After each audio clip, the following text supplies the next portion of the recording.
എന്തൊക്കെയുണ്ട് വിശേഷം? കുറച്ച് പുതിയ ശീലങ്ങളൊക്കെ ഇപ്പോൾ തുടങ്ങിയിട്ടുണ്ട്. ഞാൻ ജിം ജോയിൻ ചെയ്തു. അപ്പം ജിമ്മൊക്കെ കഴിഞ്ഞ് വരികയാണ്. നല്ല രസമുണ്ട് കേട്ടോ. നമ്മൾ ജിം ചെയ്ത് കഴിയുമ്പം ഞാനിപ്പോൾ വളരെ ബിഗിനറാണ്. അതുകൊണ്ട് അധികം നേരം ചെയ്യാൻ പറ്റില്ല. എന്നാലും ഒരു സ്ലോ പ്രോഗ്രസ്സാണ്. എന്നാൽ കൂടി ഒരു സുഖമുണ്ട് അത് ചെയ്ത് കഴിയുമ്പം. പിന്നെ എൻ്റെ തൊണ്ട ഇങ്ങനെ എന്താണെന്ന് വെച്ചാൽ കഴിഞ്ഞ ആഴ്ച തീരെ വയ്യായിരുന്നു. ഫുൾ തൊണ്ട പോയിരിക്കുകയായിരുന്നു. കോൾഡും ചുമയും ഒക്കെ ആയിട്ട് റിക്കവറായി വരുന്നതേ ഉള്ളൂ. അപ്പം ഒന്ന് റെസ്റ്റൊക്കെ വേണം. പക്ഷേ ഒന്ന് റിക്കവർ ആവാൻ കുറച്ചുകൂടെ ഉണ്ട്. അപ്പം അങ്ങനെ. അപ്പം ഇന്നത്തെ പ്ലാൻ എന്ന് വെച്ചാൽ അടുത്ത ആഴ്ച നമുക്ക് കുറച്ച് ഫാമിലി വരുന്നുണ്ട് വീട്ടിലേക്ക്. അപ്പോൾ അവർ വരുന്നതിന് മുമ്പ് വീടൊന്ന് ഡീപ്പ് ക്ലീൻ ചെയ്യണം. അപ്പോൾ അതാണ് ഇന്നത്തെ പ്ലാൻ. മെയിനായിട്ട് ഫോക്കസ് ചെയ്യാൻ പോകുന്നത് കിച്ചൺ ഏരിയയും പിന്നെ കാർപ്പറ്റുമാണ്. ഒരു റൂമിൽ മാത്രമേ നമുക്ക് കാർപ്പറ്റുള്ളൂ. അപ്പോൾ അതൊന്ന് ഡീപ്പ് ക്ലീൻ ചെയ്യണം എന്നാണ് ആഗ്രഹം.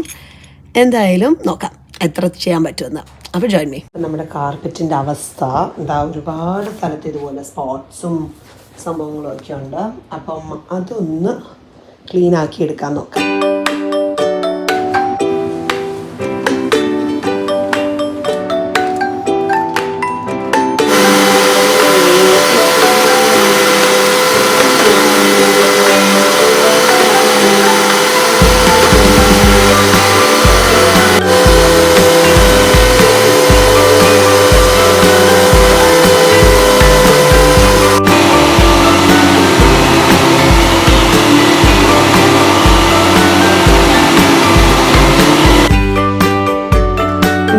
ചെയ്ത് കഴിഞ്ഞിട്ട് ഈ വെള്ളത്തിൻ്റെ കളർ ഞാൻ കാണിച്ചു തരാം. ഓ മൈ ഗുഡ്നസ്, ഇതാണ് ഒറ്റ ഒരു കാർപ്പറ്റിൻ്റെ ഡേർട്ട്. ഇതിൻ്റെ ഉള്ളിൽ നിന്ന് കിട്ടുന്ന ഡേർട്ടാണ് ഇതാ. ഇനി അടുത്ത് നമ്മൾ ചെയ്യുന്നത് ഒരു സ്റ്റെയിൻ റിമൂവൽ ആൻഡ് ഒരു ട്രീറ്റ്മെൻറ്റാണ്, കാർപ്പറ്റ് ക്ലീനിങ് ട്രീറ്റ്മെൻറ്റ്. അപ്പോൾ ആദ്യത്തെ റൗണ്ട് ഓൾറെഡി വാക്യൂം ചെയ്തല്ലോ. അപ്പോൾ അതിനായിട്ട് ഞാൻ യൂസ് ചെയ്യുന്നത് ഈ ഒരു കാർപ്പറ്റ് ആൻഡ് സ്പോട്ട് ക്ലീനറാണ്. സത്യം പറയാൻ ഇതുവരെ ഇത് യൂസ് ചെയ്തിട്ടില്ല. പക്ഷേ ഇതിനകത്ത് പറയുന്നത് ജസ്റ്റ് സ്പ്രേ ചെയ്യുക, കുറച്ച് നേരം വെക്കുക, എന്നിട്ടൊരു നനഞ്ഞ തുണി എടുത്ത് വൈപ്പ് ചെയ്യുക, അത്രേ ഉള്ളൂ. അപ്പോൾ അതൊന്ന് ട്രൈ ചെയ്ത് നോക്കാം. ആദ്യം നമുക്ക് ഈ സ്റ്റെയിനിലെല്ലാം ഇത് അടിച്ചു വയ്ക്കാം.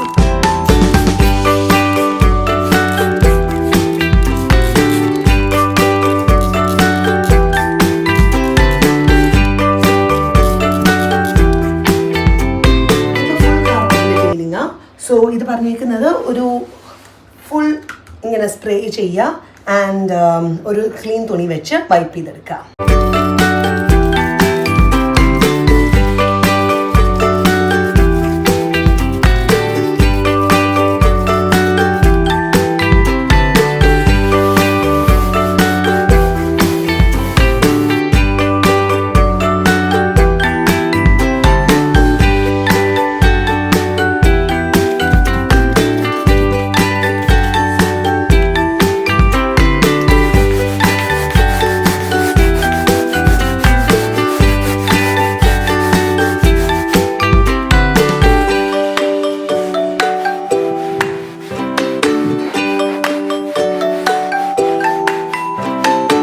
വെള്ളത്തിൻ്റെ അവസ്ഥ കണ്ടോ? ഇതൊന്ന് മാറ്റട്ടെ ഇനി.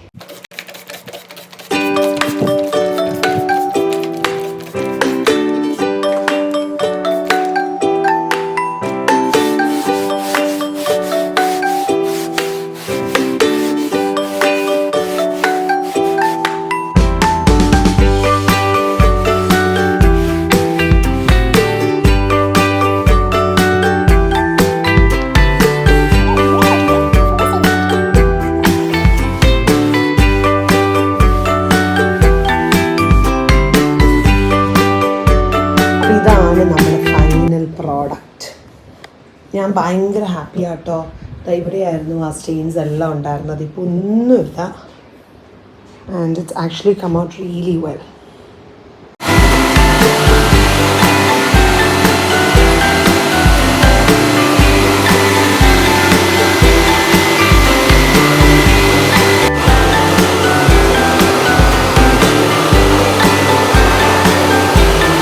ഇനി ആദ്യത്തെ തവണ വാക്യൂം ചെയ്ത് കഴിഞ്ഞപ്പം ഉള്ള വെള്ളം കണ്ടതല്ലേ. ഇനി ഇത്രയും ക്ലീൻ ചെയ്ത് കഴിഞ്ഞിട്ട് വാക്യൂം ചെയ്ത് കഴിയുമ്പോഴുള്ള വെള്ളം നമുക്ക് നോക്കാം. ചെളി ഉണ്ട്, ബട്ട് സോ മച്ച് ലെസ്. ചെളി ഒരിക്കലും ഇത് ക്ലിയർ ആയിട്ട് വരില്ല, കാരണം ഇതിൻ്റെ കാർപ്പറ്റിൻ്റെ ഉള്ളിൽ നിന്നുള്ള ഫൈബേഴ്സാണ് വരുന്നത്. എന്നാലും ആ കറുപ്പ് നിറം മാറി ഒരു ലൈറ്റ് ബ്രൗണായി. ഈ കറുപ്പ് നിറം കണ്ടപ്പോഴത്തേനും ഒരു തവണയും കൂടെ വാക്യൂം ചെയ്യാമെന്ന് വിചാരിച്ചു. അപ്പോൾ അതാ ലാസ്റ്റത്തെ വാക്യൂമാണ്. കുറച്ച് കറുപ്പുണ്ട്, എന്നാൽ ഇനി വാക്യൂം ചെയ്യാൻ വയ്യ. ഇനി നമുക്ക് നമ്മുടെ അടുത്ത സെക്ഷൻ ഫോർ ഡീപ് ക്ലീനിങ്ങിലോട്ട് പോകാം. And that's kitchen cabinets.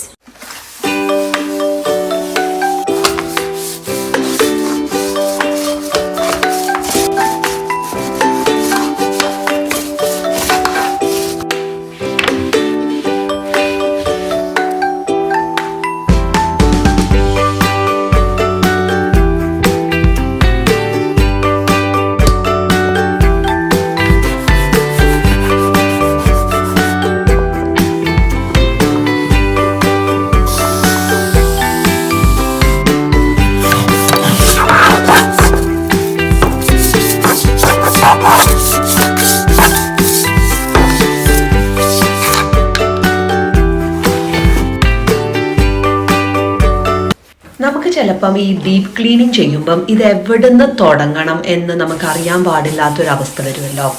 അപ്പം നമ്മൾ ചെയ്യേണ്ട ഏറ്റവും ബെസ്റ്റ് ഒരു മെത്തേഡാണ് ഒരു സൈഡിൽ നിന്ന് സ്റ്റാർട്ട് ചെയ്യുക. അതായത് ലെഫ്റ്റ് ടു റൈറ്റ് അല്ലെങ്കിൽ റൈറ്റ് ടു ലെഫ്റ്റ്. അവിടെ ഓരോ ഏരിയാസ്, ഞാനിപ്പോൾ ചെയ്യുന്നത് റൈറ്റ് ടു ലെഫ്റ്റ് ആണ്. അതായത് ഒരു സൈഡ് ഫുൾ വൃത്തിയാക്കി ആ ഒരു ഏരിയ കഴിയുമ്പോഴത്തേനും അതിൻ്റെ ലെഫ്റ്റ് സൈഡിലോട്ട് പോവുക അങ്ങനെ. അപ്പോൾ അങ്ങനെ നമ്മൾ ഇൻഡിവിജ്വലി ഓരോരോ ഏരിയാസ് കവർ ചെയ്ത് കഴിഞ്ഞാൽ നമുക്ക് ചെയ്യുന്ന പണി ഭയങ്കര ഭാരിച്ചതായിട്ട് തോന്നത്തുമില്ല. അത് ഫുൾ നമുക്ക് കറക്റ്റായിട്ട് ഒരു ഓർഗനൈസ്ഡ് രീതിയിൽ നമുക്കത് വൃത്തിയാക്കി എടുക്കാനും പറ്റും.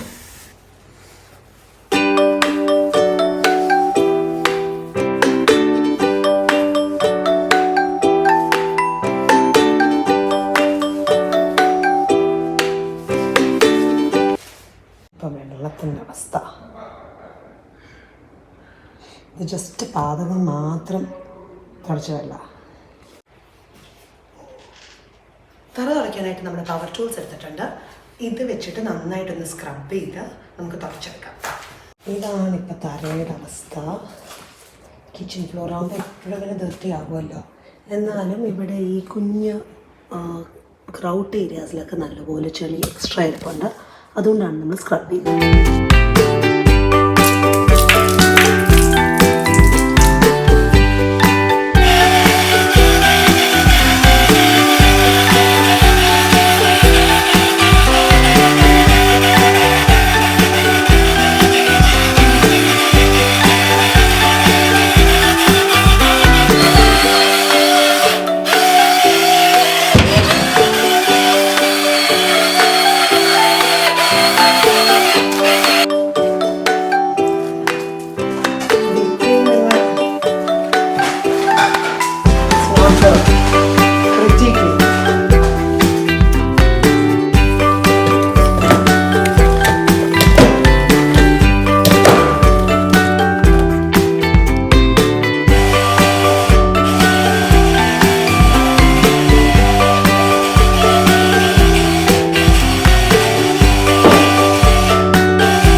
ഒരു ശരിക്കും വർക്കൗട്ട് കഴിഞ്ഞൊരു ഫീൽ ഇത് ചെയ്ത് കഴിയുമ്പോൾ. പക്ഷെ തറ നല്ല ഭംഗിയായിട്ട് വന്നിട്ടുണ്ട്. ഇത് ഈ ടെക്സ്ചർ ടൈൽസ് ആയതുകൊണ്ട് അതിൻ്റെ അകത്തുനിന്ന് പോകാൻ കുറച്ച് പാടാണ്. പക്ഷേ ഫൈനൽ റിസൾട്ട് ഞാൻ നല്ല ഹാപ്പിയാണ്. കുറച്ച് ലേറ്റായി. നമുക്ക് പിന്നെ ഉച്ച കഴിഞ്ഞിട്ട് കൊച്ചിനെ പിക്കാൻ പോകണമായിരുന്നു. അങ്ങനെ കുറച്ച് പരിപാടികളൊക്കെ ഉണ്ടായിരുന്നു ചെയ്ത് തീർക്കാനായിട്ട്. അതെല്ലാം കഴിഞ്ഞ് ഇപ്പോൾ രാത്രി ഒരു 10 മണിയായി. അപ്പം എന്തായാലും ഇത്രയും ചെയ്തതല്ലേ, അപ്പോൾ ഇന്ന് നല്ലൊരു പ്രൊഡക്റ്റീവ് ഡേ ആയിരുന്നു. അതുകൊണ്ട് തന്നെ ഒരു പ്രൊഡക്റ്റീവ് ഡേ ആകുമ്പോൾ നമുക്ക് കുറച്ചുകൂടി ഒരു മൂഡാണ് വേറെ എന്തെങ്കിലുമൊക്കെ ചെയ്യാനായിട്ട്. അപ്പോൾ ഞാൻ ഓർത്തിൻ്റെ പാൻട്രിയും കൂടെ ചെയ്യാമെന്നാണ്. ഇതും കൂടെ ഇന്നത്തെ ഒരു ലിസ്റ്റ് ഓഫ് തിങ്സ് ടു ഡൂയിലുണ്ടായിരുന്നു, പക്ഷെ അതിന് സമയം കിട്ടിയില്ല. അപ്പം ഇതൊന്ന് ഓർഗനൈസ് ചെയ്തെടുക്കണം. ഇതാണ് ഇപ്പോഴത്തെ അവസ്ഥ. ഞാൻ കുറച്ചാൾ മുമ്പ് ഓർഗനൈസ് ചെയ്തതാണ്, പക്ഷെ എന്തൊക്കെയോ വർക്ക് ആവുന്നില്ല. അപ്പോൾ അതൊന്നുകൂടെ റീഓർഗനൈസ് ചെയ്താൽ കുറച്ചുകൂടെ നീറ്റാക്കാൻ പറ്റും.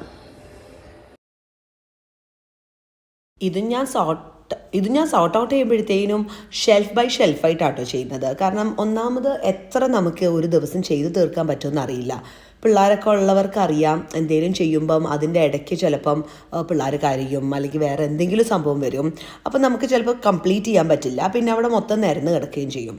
അപ്പം അത് നമുക്ക് ഹാൻഡിൽ ചെയ്യാൻ പറ്റുന്ന ഏറ്റവും എളുപ്പമായിട്ടുള്ളൊരു കാര്യം എനിക്ക് തോന്നിയിട്ടുള്ളത്, ഓരോ ഷെൽഫ് നമ്മൾ ഇൻഡിവിജ്വലി ചെയ്ത് അത് തീർത്ത് അത് ഓർഗനൈസ് ചെയ്ത് വെച്ച് കഴിയുമ്പോഴത്തേനും പിന്നെ അടുത്ത ഷെൽഫിലേക്ക് പോവുക. അപ്പം നമുക്കും ഒരു തലയ്ക്ക് കുറച്ച് വെളിവ് വരും.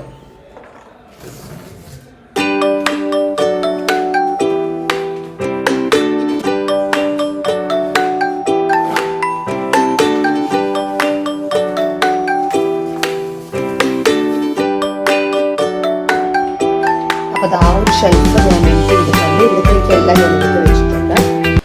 ആൻഡ് ഇനിയിപ്പം ഇതിൻ്റെ അകത്ത് എന്തൊക്കെ വേണം എന്തൊക്കെ വേണ്ട, ഇനിയിപ്പോൾ ഇതിൻ്റെ അകത്ത് എന്തൊക്കെ വേണം എന്തൊക്കെ വേണ്ട എന്ന് ഞാനൊന്ന് അനലൈസ് ചെയ്യാൻ പോവാണ്. അപ്പോൾ ഈ ഒരു സാധനമൊന്നും ഞാൻ കുറേ നാളായിട്ട് യൂസ് ചെയ്തിട്ടില്ല, അപ്പം ഞാൻ യൂസ് ചെയ്യാനും പോകുന്നില്ല. സോ ഇത് ഞാൻ കളയാൻ പോവാം. അതുപോലെ നമുക്ക് ഇപ്പോൾ കുറേ ഔട്ട് ഓഫ് ഡേറ്റ് ആയിട്ടുള്ള എന്തെങ്കിലുമൊക്കെ ഉണ്ടെങ്കിലൊക്കെ നമുക്ക് കളയാം. ഇത് ഞാൻ ലാസ്റ്റ് ടൈം പാൻട്രി ഓർഗനൈസ് ചെയ്തപ്പോഴാണ് ഇതുപോലെ എല്ലാ മാച്ചിങ് കണ്ടെയ്നേഴ്സൊക്കെ മേടിച്ച് ഇതുപോലെ ലേബിൾസൊക്കെ ആക്കി വെച്ചത്. അതെനിക്ക് ഒരുപാട് ഹെൽപ്പ് ചെയ്തിട്ടുണ്ട്. പക്ഷെ എന്നാലും എന്തൊക്കെയോ ഇവിടെ ഒന്ന് റീസെറ്റ് ചെയ്യാനുണ്ട്. അപ്പോൾ അതൊന്ന് ചെയ്യട്ടെ.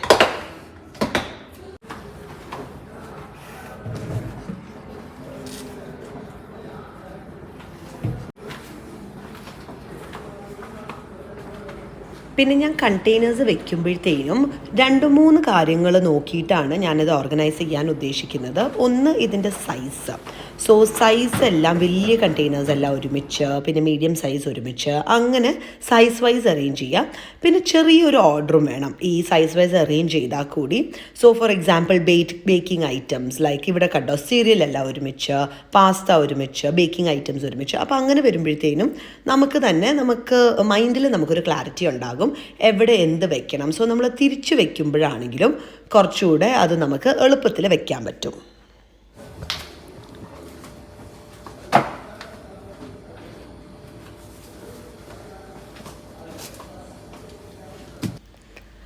ഈ ഒരു ഷെൽഫ് ഇപ്പോൾ കഴിഞ്ഞിട്ടുണ്ട്.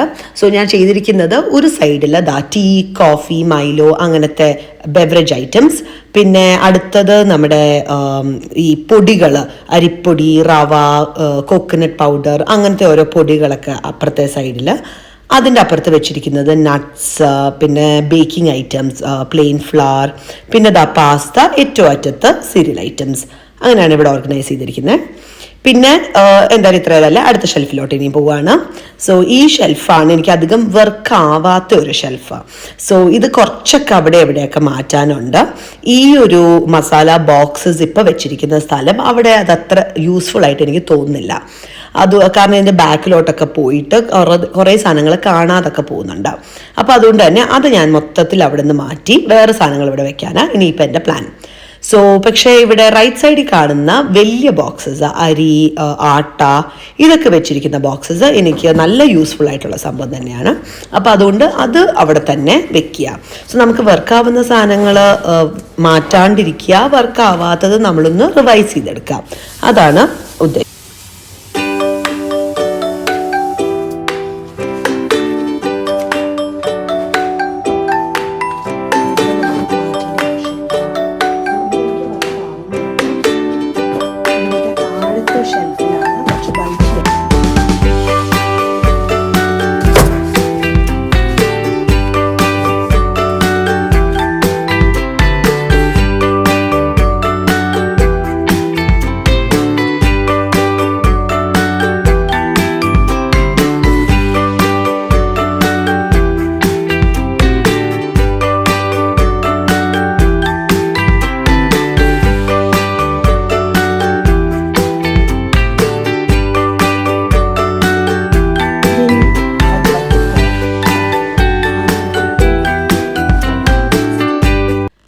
നമ്മുടെ ഇന്ത്യൻ കുക്കിങ്ങിന് വേണ്ടിയിട്ടുള്ള സാധനങ്ങളാണ്, പയർ പരിപ്പ് വർഗ്ഗങ്ങൾ ഐറ്റംസ്. അപ്പം ഇത് ഇനി ഞാൻ പാൻട്രിയിൽ വെക്കാണ്ട് ഈ സ്റ്റവിൻ്റെ താഴെ ഒരു ചെറിയ ഷെൽഫുണ്ട്. ഇവിടെ തന്നെയാണ് ഞാൻ എൻ്റെ സാധാരണ മസാലകൾ, മല്ലിപ്പൊടി മുളക് പൊടി അങ്ങനത്തെ മസാലകൾ വെക്കുന്നത്. അപ്പോൾ അതിൻ്റെ കൂടെ തന്നെ ഈ സാധനങ്ങളും കൂടെ വെക്കുകയാണെങ്കിൽ പിന്നെ നമ്മൾ ഓരോ സാധനം എടുക്കുമ്പം അത് ഒരു ഒരുമിച്ചിരിക്കുകയാണെങ്കിൽ നമുക്ക് എളുപ്പമാകുമല്ലോ. അപ്പോൾ അതുകൊണ്ട് അത് ഇങ്ങോട്ടേക്ക് മാറ്റാനാണ് ഇപ്പോഴത്തെ എൻ്റെ പ്ലാൻ. അങ്ങനെ ഫൈനലി നമ്മുടെ പാൻട്രി റീഓർഗനൈസേഷൻ കഴിഞ്ഞു. ഇതാണ് നമ്മുടെ എൻഡ് പ്രോഡക്റ്റ്. അവിടെ താഴെ കുറച്ച് സ്നാക്സാണ്. അത് കുറച്ച് സ്നാക്സ്, കുറച്ച് ഇന്ത്യൻ സ്നാക്സും പിള്ളേരുടെ ആയിട്ടുള്ള സ്നാക്സും, പിന്നെ അരി ഐറ്റംസ്, കുറച്ച് ബാക്കി ഓപ്പൺ ചെയ്തിട്ടുള്ള ഇന്ത്യൻ സ്നാക്സ് ഇവിടെ. ഇതൊക്കെ നമ്മുടെ ബാക്ക് സ്റ്റോക്കാണ്. സോ ഈ ഒരു ബോക്സ് മാത്രം പിള്ളേർക്കുള്ള ഐറ്റംസ്, ബാക്കിയെല്ലാം ഞങ്ങളുടെ നോർമൽ കുക്കിങ്ങിനുള്ള ഐറ്റംസ്. പിന്നെ ഇതെല്ലാം കുട്ടി കുട്ടി മസാലാസ്. ഇത് ഞാൻ ഒന്നും ചേഞ്ച് ചെയ്തില്ല, കാരണം ഇറ്റ്സ് ഡെഫിനറ്റ്ലി വർക്കിംഗ്. ഈ ഒരു ലേസി സൂസൻ ഭയങ്കര ഹാൻഡിയാണ്, കാരണം ബാക്കിലുള്ള സാധനങ്ങളൊക്കെ എടുക്കാനായിട്ട്. അതുപോലെ ഈ ഒരു സ്റ്റെപ്പ് ലാഡറും സ്റ്റെപ്പായിട്ടുള്ളൊരു ഓർഗനൈസേഷണൽ ഷെൽഫ്, അതും നമുക്ക് പല പല ലെവൽസിൽ സാധനം കാണാൻ പറ്റും.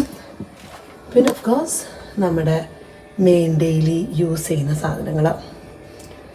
അപ്പോൾ ഇതാണ് ഫൈനൽ പ്രോഡക്റ്റ്. അപ്പോൾ ഇത്രയൊക്കെ ഉള്ളൂ. ഇന്ന് നല്ലൊരു പ്രൊഡക്റ്റീവ് ഡേ ആയിരുന്നു. ഞാൻ ഭയങ്കര ഹാപ്പിയാണ്. ഞാൻ വിചാരിച്ചതെല്ലാം തന്നെ തീർത്തിട്ടുണ്ട്. സോ ഭയങ്കര അക്കംപ്ലിഷ്ഡ് ഫീലിംഗ് ഉണ്ട്. ആൻഡ് അത്രേ ഉള്ളൂ. Thank you for watching. Have A good night. Bye bye.